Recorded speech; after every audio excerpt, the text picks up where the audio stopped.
Hello my dear students, in this lecture we are going to see one numerical on eccentrically loaded bolted joints. The question was asked in GATE 2017 for 2 marks.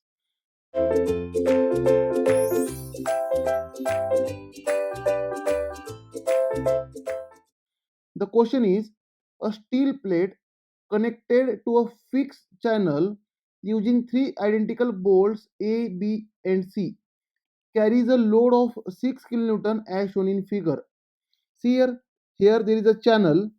To this channel, a steel plate is connected and with the help of 3 bolts, bolt A, bolt B and bolt C. And 6 kilonewton load is given which is eccentric. Right. Now, and the dimensions are given. Dimensions are given here. All the dimensions are in mm. It is mentioned. Considering the effect of direct load and moment, the magnitude of resultant shear force in kilonewton on bolt C is. Now we have to find the resultant shear stress or shear force on bolt C. Right. Now let us observe the diagram. Let us observe here the diagram. See, in a diagram, can you say here the distance of, see, for bolt A, bolt B and bolt C, the distance between AB is 50 and distance between BC is 50. Therefore, the centroid of these 3 bolts will be at B only. Therefore, at B there will be centroid G, right? That is, the total weight of 3 bolts will act through the point B. Now, the distance of C from the centroid is RC, that is radius C, and distance of A from the centroid is RA, right? Therefore, we can say here RA equal to RC equal to 50 mm, right? We can say RA equal to RC is equal to 50 mm, and point B and centroid is at same location. Therefore, we can say RB is equal to 0, RB is equal to 0 and RA equal to RC equal to 50 mm. These dimensions we can consider from here. Now, these 6 kilonewton here, these 6 kilonewton we can transfer as it is on the G.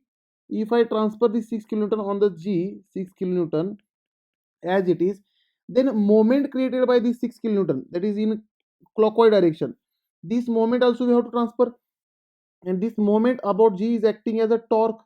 Therefore, this torque is nothing but 6 kilonewton into distance, that is distance of 6 kilonewton from B point, that is G point, which is nothing but 50 plus 30 plus 170. Then what is this Newton? What is this distance? 170 plus 30, 200, 250. It is 250, right? 14 kilonewton dimension in mm. This much torque we have to transfer over there, right? This we have observed. Now let us solve this question. Now let us solve this question. Now here eccentricity, that is distance of bolt B, that is G, from load. This distance is called eccentricity. This E is nothing but 250 mm that we have calculated, right? Now let us go for the solution of this question. Here I am considering the bolts. I am considering the bolts. Let us say here bolt A, right? Bolt B and bolt C. These are the 3 bolts.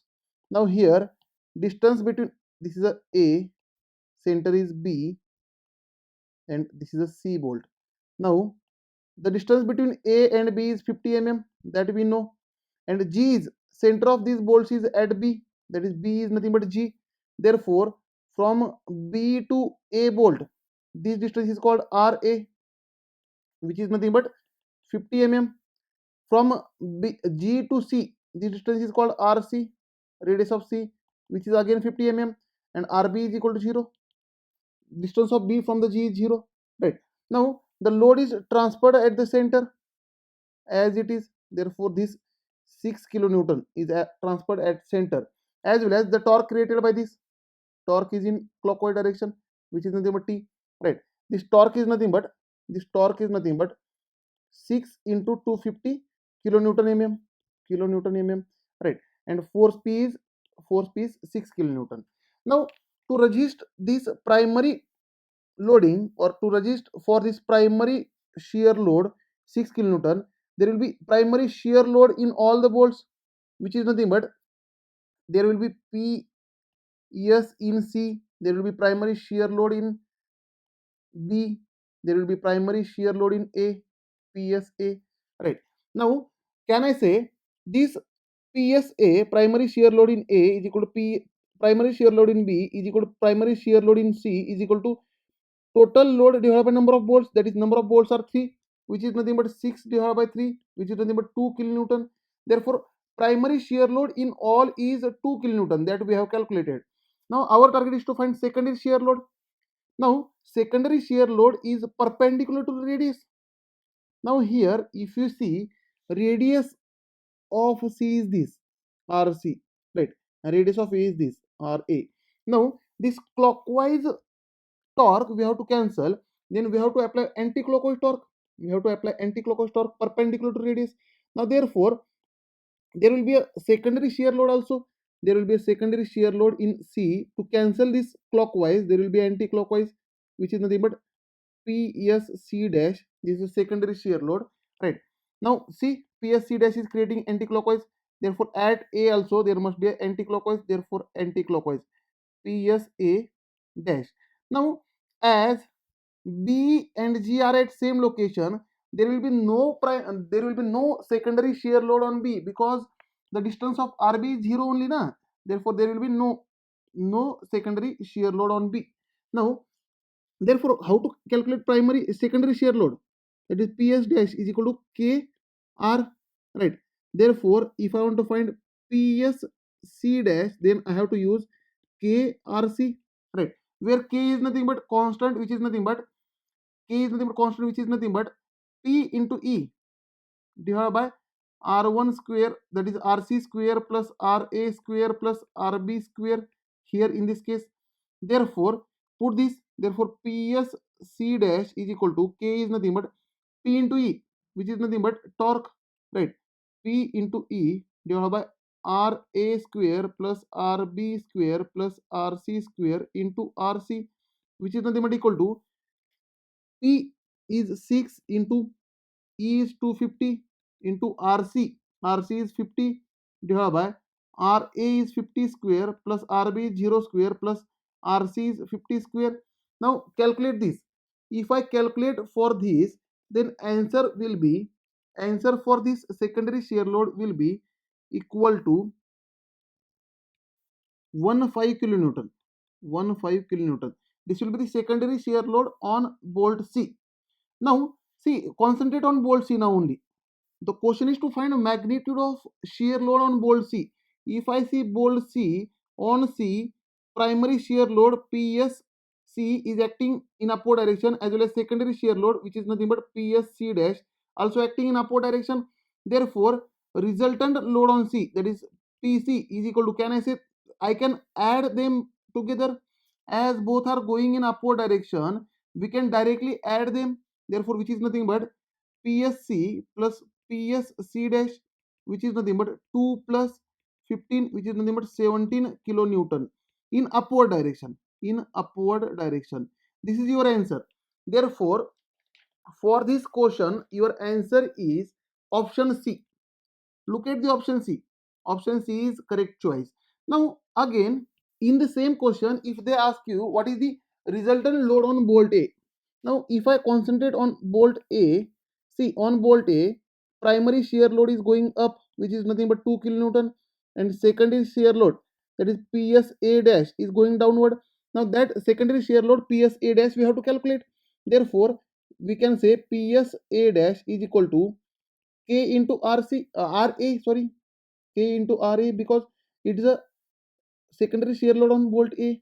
Therefore, PSA dash is equal to K is nothing but P into E divided by RA square plus RB square plus RC square into RA. Again, the answer will be same, because RA, RC are same. K is constant for each and every value. Therefore, here as K is same, and for C bolt RC and for A bolt RA is same, therefore PSA dash will be same, which is nothing but 15 kilonewton, right? Now but here PSA dash is going in downward direction, PSA is going in upward direction. Therefore if question is to find resultant load on bolt A, then can I say from PSA dash, PSA will get subtracted, Therefore, resultant load on bolt A will be equal to PSA dash minus PSA, which is nothing but 15 minus 2, which is nothing but 13 kilonewton, but it is in downward direction. Downward. It will be downward direction. That is direction of larger load. PSA is larger. PSA is larger. A dash is larger, and PSA is smaller. Therefore, it will be having direction of larger load in downward direction. If question is to find resultant load on bolt B, then resultant load on bolt B will be primary shear on B plus secondary shear on B, right? Therefore, if I want to find secondary shear on B, then it is KRB, and RB is 0. Therefore, it is 0. Therefore, resultant load on bolt B will be primary shear load on bolt B, which is nothing but 2 kilonewton, which is upward. If you see the diagram, it is upward. But question was to find resultant load on bolt C, which is nothing but 17 kilonewton for this answer, for this question, right? Therefore, 17 kilonewton, that is option C is your correct choice. Thank you, dear students. In next lecture, we will see one more numerical on eccentrically loaded bolted joint.